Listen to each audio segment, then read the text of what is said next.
Alhamdulillah wassalatu wassalamu ala Rasulillah Sayyidina Muhammad ibn Abdillah wa ala alihi wa sahbihi wa man wala. Subhanaka la ilma lana illa ma 'allamtana innaka antal alimul hakim. Rabbi shrah li sadri wa yassir li amri wahlul 'uqdatam min lisani yafqahu qawli. Wasaddid lisani wahdi qalbi bijahi nabiyyi wa alihi wa sahbihi. Allahumma a'udina bil ilm wa zayyina bil hilm wa akrimna bit taqwa. Amin ya Allah. Jammilna bil afiyah. Allahumma 'allimna ma yanfa'una wanfa'na bima 'allamtana wa zidna ilman wa 'amalan wa fiqhan wa hubban li rasulika Muhammad sallallahu alaihi wasallam bi rahmatika ya arhamar rahimin. Ma'asyiral hadirin wal hadirat yang dirahmati oleh Allah, alhamdulillah, puji dan syukur kita panjatkan kehadiran Allah atas limpahan nikmat yang Allah karuniakan kepada kita.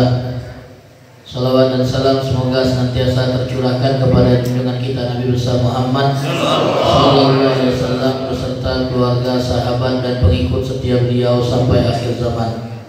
Mudah-mudahan kita semua kelak akan mendapatkan syafaat dari Rasulullah sallallahu alaihi wasallam pada hari kiamat nanti, amin ya rabbal alamin. Ma'asyiral hadirin wal hadirat yang dirahmati oleh Allah, Ibnu Qayyim rahimahullah ta'ala pernah mengatakan, salatul abdi ala Rasulillah sallallahu alaihi wasallam innama hiya thana'u alaih. Sesungguhnya salawat yang kita baca untuk Rasulullah sallallahu alaihi wasallam adalah sanjungan kita kepada beliau. Sesungguhnya salawat yang kita panjatkan kepada Rasulullah SAW hiya iradatun minallah ayyu'li dzikrah. Harapan kita kepada Allah agar Allah meninggikan sebutan Rasulullah SAW dan kedudukan beliau. Bersalawat kepada Rasulullah SAW berarti kita memohon kepada Allah agar menambahkan kemuliaan dan pengagungan kepada Rasulullah SAW. Jadi ketika kita membaca Allahumma salli ala sayyidina Muhammadin wa ala alihi wa sahbihi wa sallim, berarti kita telah melakukan 4 hal. Yang pertama, kita sedang menyanjung Rasulullah. Yang kedua, kita sedang meminta kepada Allah agar mengangkat derajat Nabi Muhammad. Yang ketiga, kita memohon kepada Allah agar menambahkan kemuliaan kepada Nabi Muhammad SAW. Kemudian yang keempat, kita memohon kepada Allah agar menambah keagungan Nabi Muhammad SAW. Dalam satu sholawat ada 4 hal yang kita lakukan. Dan kata Ibnu Qayyim melanjutkan pernyataannya, wal jazaa'u min jinsil amal. Balasan yang akan didapat oleh seseorang itu sesuai dengan jenis amal. Kalau seandainya dalam sholawat tadi kita menyanjung Nabi, insya Allah kita akan disanjung oleh Allah Subhanahu wa ta'ala. Amin ya Allah. Kalau dalam sholawat tadi kita memohon kepada Allah agar mengangkat derajat Nabi, insya Allah kita semua akan diangkat derajatnya oleh Allah Subhanahu wa ta'ala. Kalau dalam sholawat tadi kita memohon kepada Allah agar menambah kemuliaan Nabi, insya Allah kita dimuliakan oleh Allah. Amin ya Allah.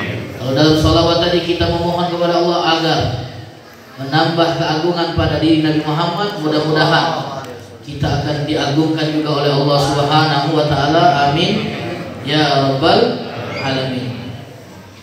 Ma'asyiral hadirin wal hadirat yang dirahmati oleh Allah Subhanahu wa ta'ala, kalau berbicara tentang ta'zim, pengagungan kepada Nabi Muhammad SAW, apa yang kita laksanakan pada malam hari ini merupakan salah satu cara kita mengagungkan Nabi, merayakan peringatan kelahiran beliau sebagai bentuk pengagungan kepada beliau. Ada banyak bentuk pengagungan kepada Nabi Muhammad dan ini salah satunya saja.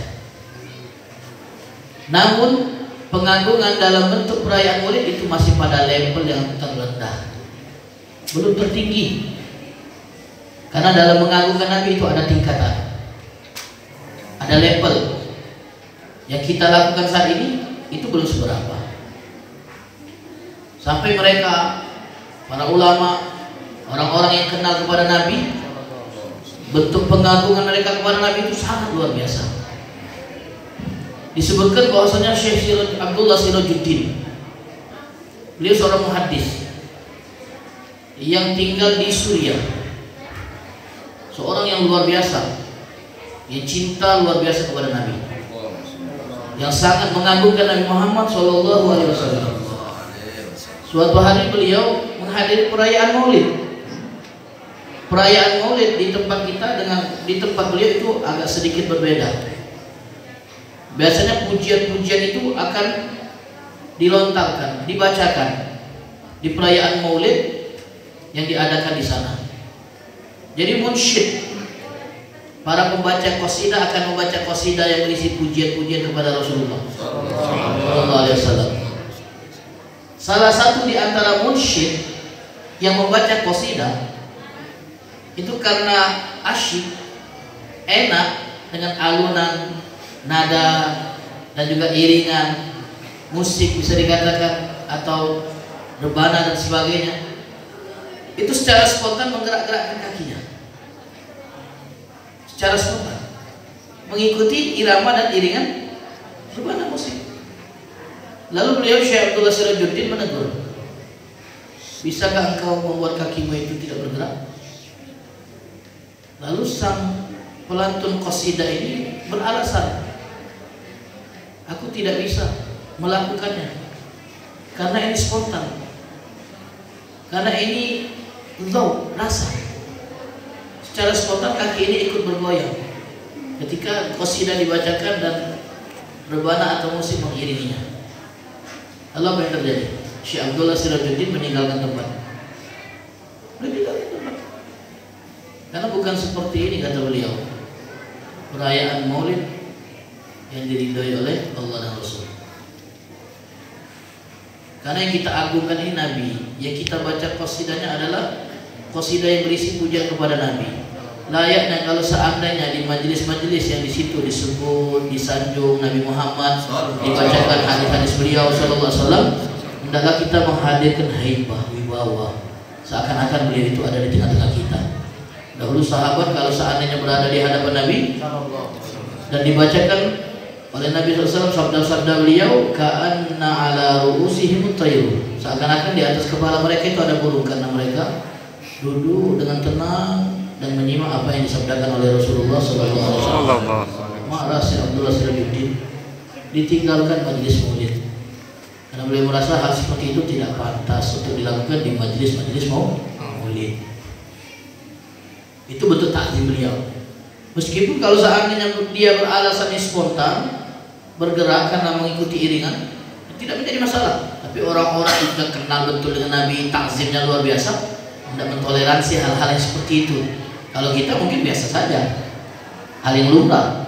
Tapi beliau yang sudah merasakan betapa luar biasanya takzim kepada Nabi, tidak menerima hal itu terjadi di majelis Maulid Nabi Sallallahu Alaihi Wasallam.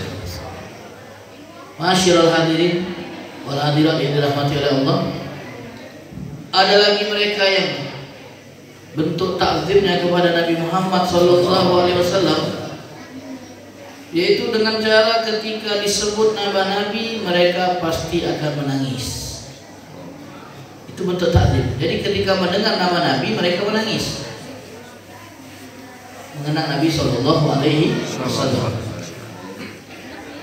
Disebutkan bahwasanya Al-Imam Malik bin Anas, imam dari Hijrah, salah seorang pimpinan ulama yang ada di kota Madinah, seorang muhaddis, al-faqih, al-mujtahid, pendiri mazhab Maliki, gurunya Imam Syafi'i, pengarang kitab Muwatta yang berisi kumpulan hadis-hadis Nabi Sallallahu Alaihi Wasallam. Jadi beliau mengumpulkan hadis Nabi ini dari senior-senior, orang-orang di atas beliau yang sudah banyak menerima hadis Nabi dari gurunya dan seterusnya sampai ke Nabi.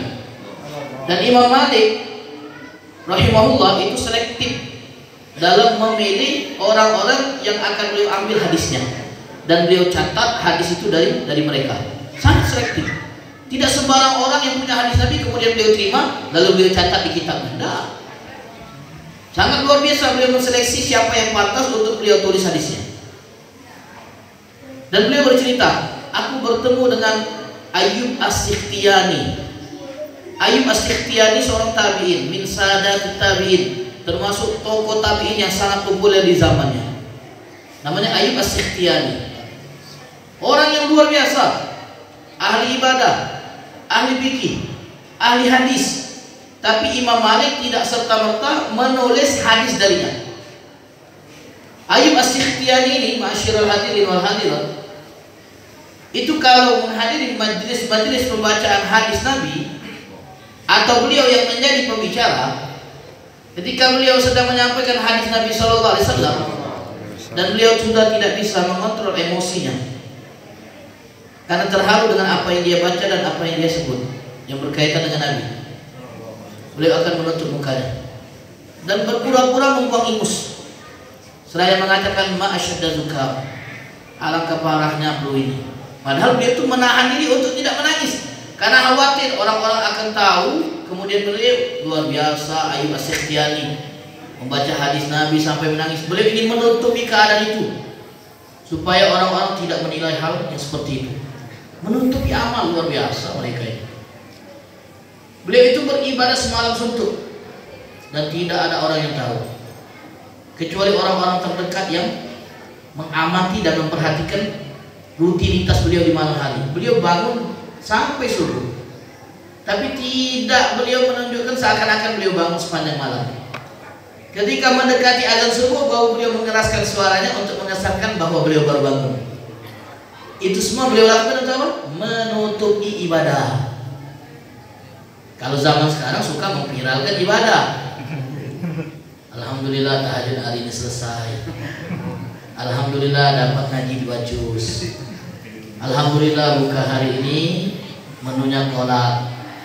Padahal orang tidak tahu kita puasa, tapi kita tulis dalam status karena status pahala hangus.